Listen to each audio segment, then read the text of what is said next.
Selamat pagi, salam sejahtera bagi kita semua. Mari kita mulai dengan pertanyaan. Mengapa kita begitu mudah untuk memuji orang yang berada dalam kesulitan? Mengapa kita begitu mudah untuk menyebut mereka hebat, mereka kuat, luar biasa, dan sebagainya?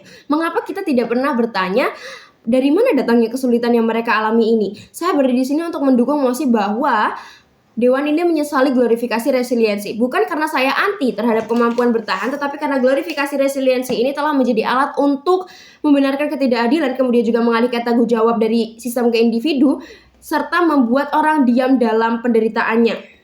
Hari ini saya akan memaparkan argumen mengapa saya menolak mosi ini. Konsep resiliensi ini tidaklah netral. Ia lahir dari asumsi bahwa kesulitan adalah hal yang wajar. Ia berkata, hidup memang sulit, yang membedakan hanyalah seberapa kuat kamu bertahan dan seberapa kuat kamu menjalaninya.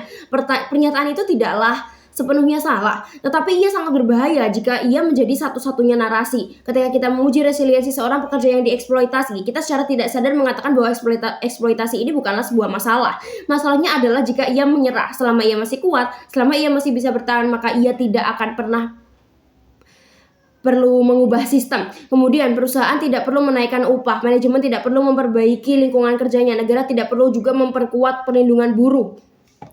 Inilah fungsi politik dari glorifikasi resiliensi, yakni membuat ketidakadilan tampak alami. Ia memindahkan beban perubahan dari sistem ke individu. Ia membuat orang yang tertindas sibuk untuk menjadi kuat sehingga mereka tidak mempunyai energi untuk melawan.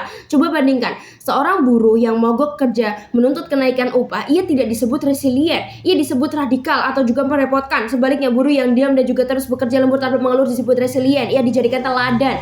Dengan logika ini, yang dihormati adalah yang pasrah, yang dilawan adalah yang berani menuntut keadilan. Ini bukanlah suatu kebajikan, ini adalah cara halus untuk mempertahankan status quo. Saya tidak mengatakan resilient tidak berguna ya, tapi saya mengatakan bahwa resilient tanpa kritik terhadap sistem adalah sandiwara belaka. Ia membuat orang bangga dengan penderitaannya sendiri, padahal penderitaan itu tidak seharusnya ada. Mari kita bicarakan tentang tanggung jawab. Seorang siswa miskin yang berprestasi, ia berjalan kaki berpuluh-puluh kilometer, berjam-jam ke sekolah, ia belajar dengan lampu seadanya, ia tetap mendapat nilai terbaik dan kita sebut ia resilient. Pertanyaan saya, apakah keberhasilannya semata-mata karena resiliennya? Atau adakah faktor lain yang tidak kita bicarakan? Jawabannya jelas ada. Sistem yang membuatnya harus berjalan kaki, ada kebijakan pendidikan yang timpang, ada ketimpangan akses antara desa dan juga kota, ada negara yang tidak hadir dalam kesulitannya, tetapi glorifikasi resiliensi membuat semua itu tidak terlihat. Ia membuat kita fokus pada individu yang berhasil bangkit, kemudian melupakan jutaan lainnya yang jatuh dan juga tidak bisa bangkit karena sistem yang sama. Ini kelemahan fatal resiliensi sebagai ideologi, yakni ia hanyalah melihat yang selamat, ia mengabaikan yang kalah. Kemudian ia mengambil contoh-contoh yang luar biasa lalu menjadikannya standar. Ia berkata, lihat dia bisa, mengapa kamu tidak? Padahal yang tidak bisa jauh lebih banyak daripada yang bisa. Dan alasan mereka tidak bisa bukan karena mereka malas ataupun lemah, tetapi karena sistem memang tidak memberikan ruang yang sama terhadap mereka. Glorifikasi resiliensi adalah bentuk victim blaming yang sangat halus. Ia berkata bahwa jika kamu gagal itu akan membuat kamu tidak cukup resilient. Kemudian ia juga membebaskan sistem dari tanggung jawab. Ia menempatkan kesuksesan dan juga kegagalan semata-mata di pundak individu.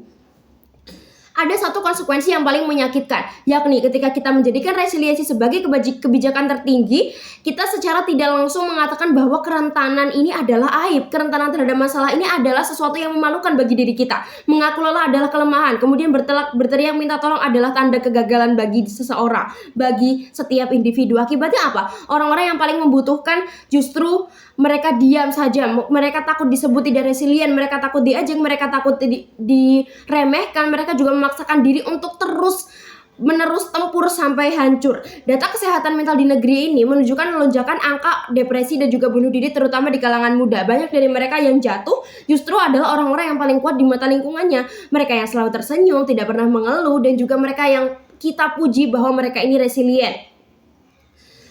Mengapa hal ini dapat terjadi? Karena mereka tidak pernah belajar bahwa mengaku lelah itu boleh, bahwa beristirahat itu bukanlah sebuah kekalahan, bahwa meminta bantuan itu bukanlah sebuah kelemahan. Hal ini terjadi karena cap atau juga karena stigma masyarakat terhadap dirinya yang terus menuntut dirinya untuk resilient dan juga resilient.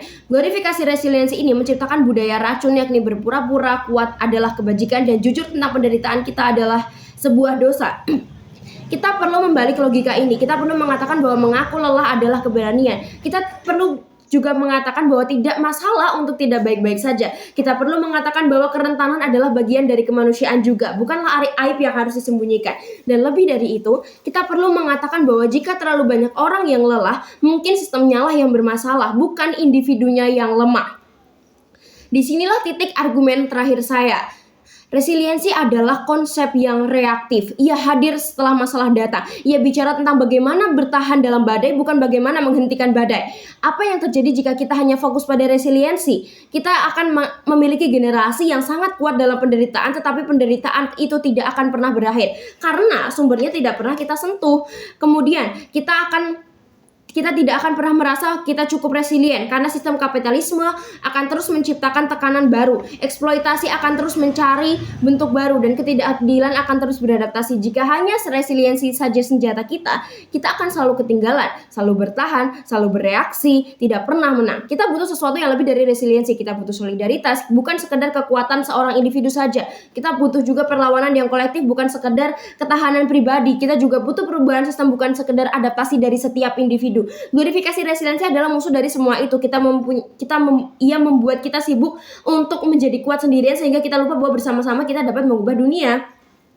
Saya tidak mengatakan resiliensi ini tidak berguna. Bertahan dalam kesulitan adalah kemampuan yang layak untuk dikembangkan. Tetapi jangan dijadikan sebagai pahlawan, dan jangan kita puji ia sebagai kebajikan yang tertinggi, sebagai kebijakan yang paling fundamental. Jangan kita gunakan ia untuk membungkam kritik terhadap sistem yang tidak adil. Kita perlu lebih resilient. Kita perlu dunia di mana orang tidak perlu resilient untuk hidup. Kita perlu upah yang layak, kita juga memerlukan akses pendidikan yang setara, perlu jaringan pengaman sosial yang kuat, dan juga perlu keadilan. Dewan ini menyesali glorifikasi resiliensi, bukan karena kami anti semangat, tetapi karena kami tahu bahwa memuji orang yang bertahan seringkali menjadi alasan bagi yang berkuasa untuk tidak berubah, dan kami lebih memilih perubahan daripada sekedar bertahan. Terima kasih, selamat pagi.